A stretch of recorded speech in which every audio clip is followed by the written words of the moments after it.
You are knowing what you are wanting. It's nice to be in a focused moment, isn't it? Where your intention is stronger, where you've made plans and followed through with them and are focused with others with intention. There's power in that. There's power in your deciding. There's power in you knowing what you're wanting. But you can't come to that knowledge quickly. It takes some exposure to life to come to decisions about what you want. And what you want matters.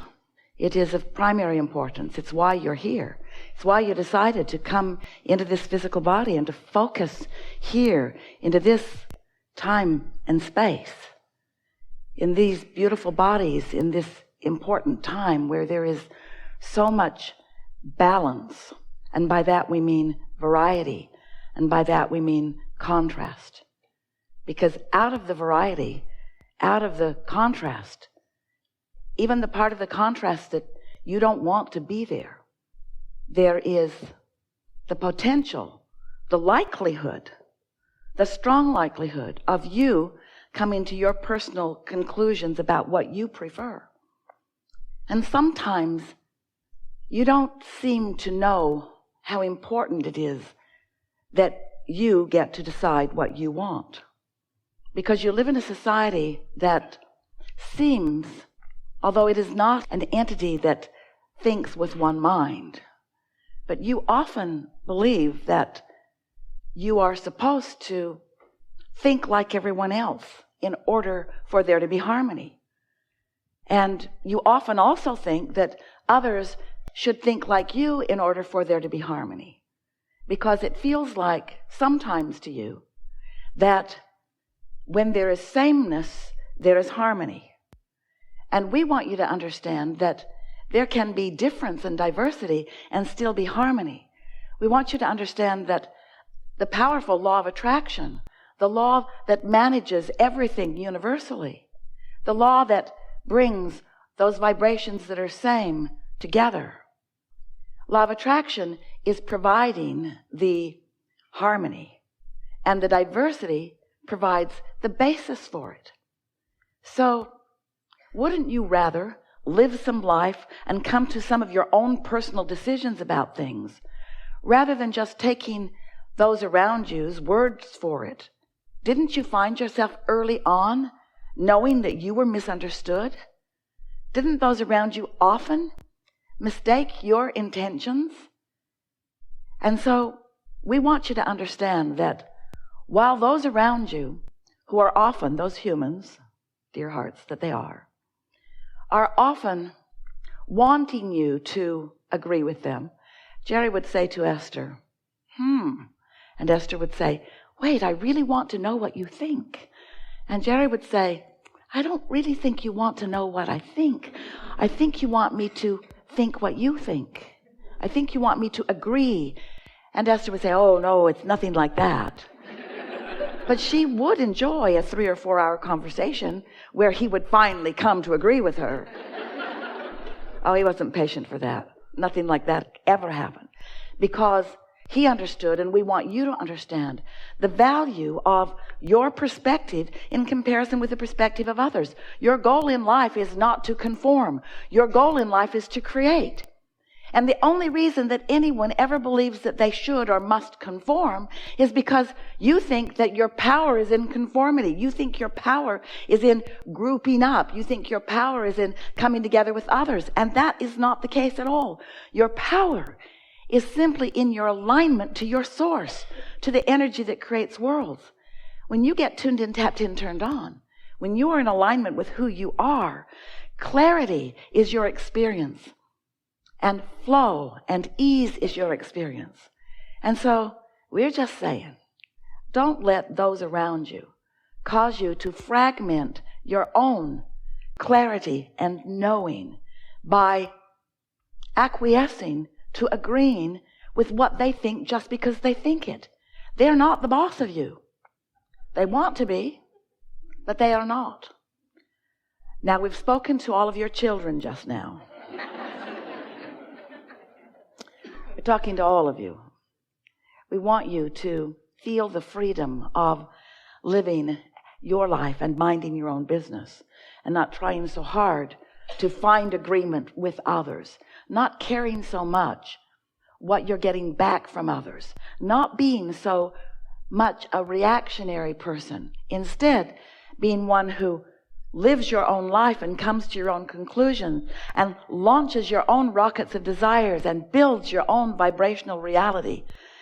Understanding that as you ask, even though it is often silent, when you know what you don't want, you know what you do want.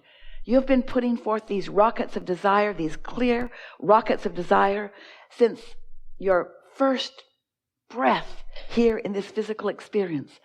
And much was already in your vortex of intentionality before you even entered this physical body as consciousness. And so you are a powerful creator, and you have resources that are lined up for you.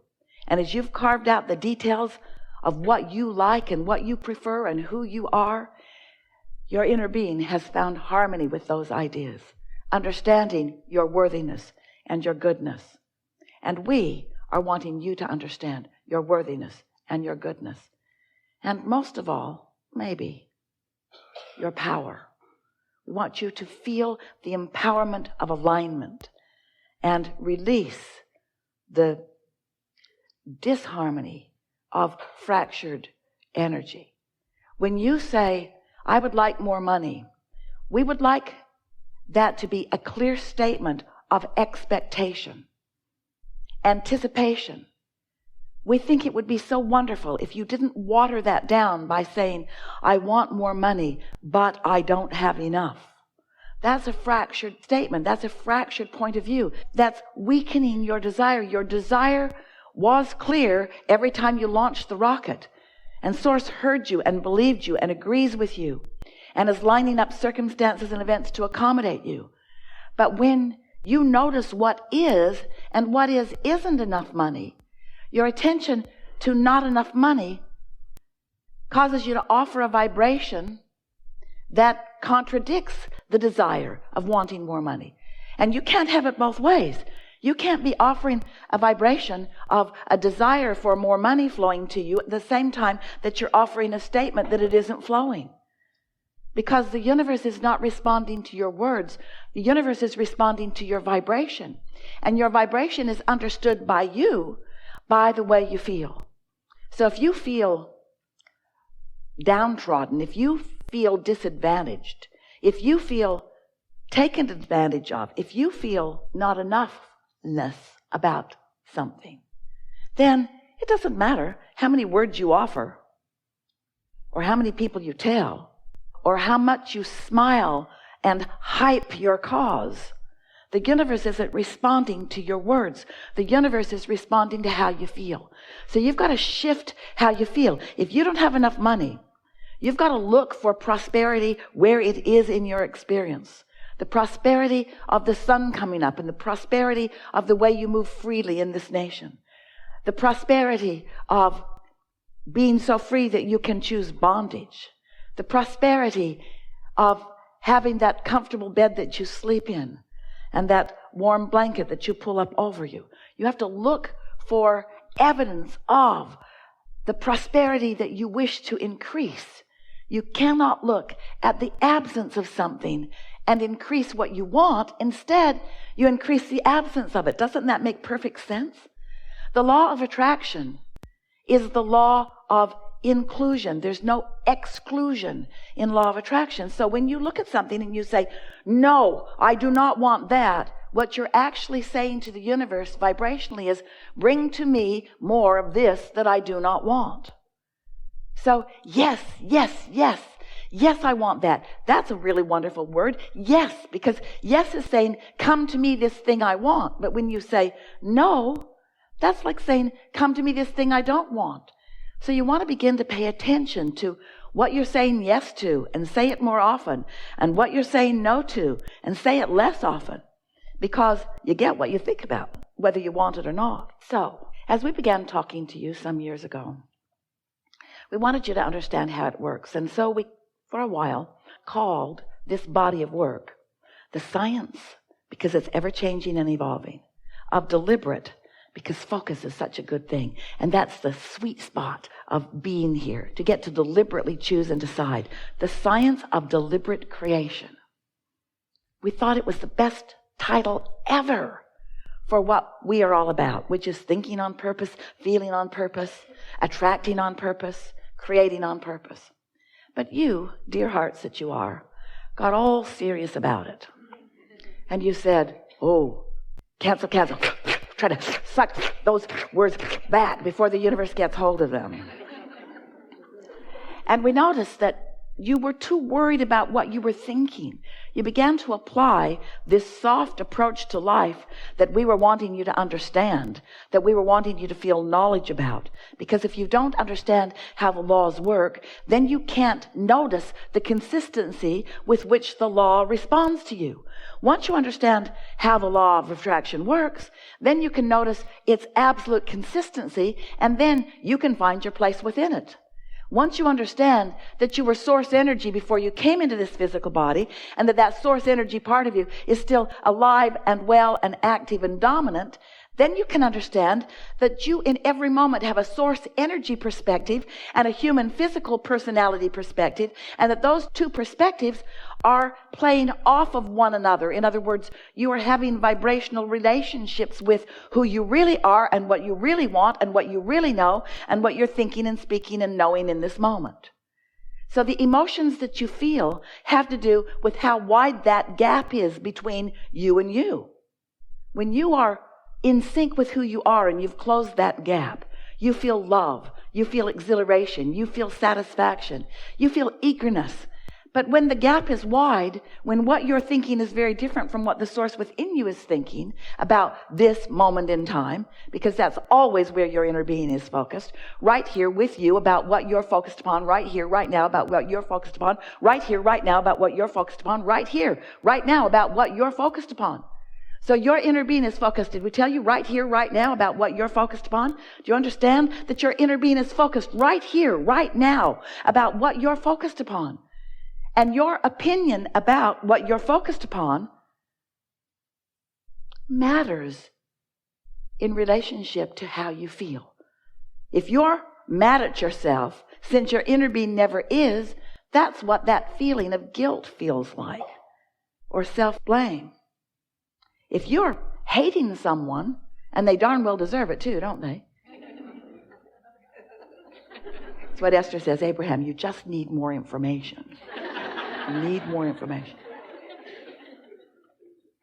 If you're hating someone, that feeling of hate within you is the emotion that you feel when what you're thinking about right here, right now, and how your inner being is viewing it right here, right now, are vibrationally different.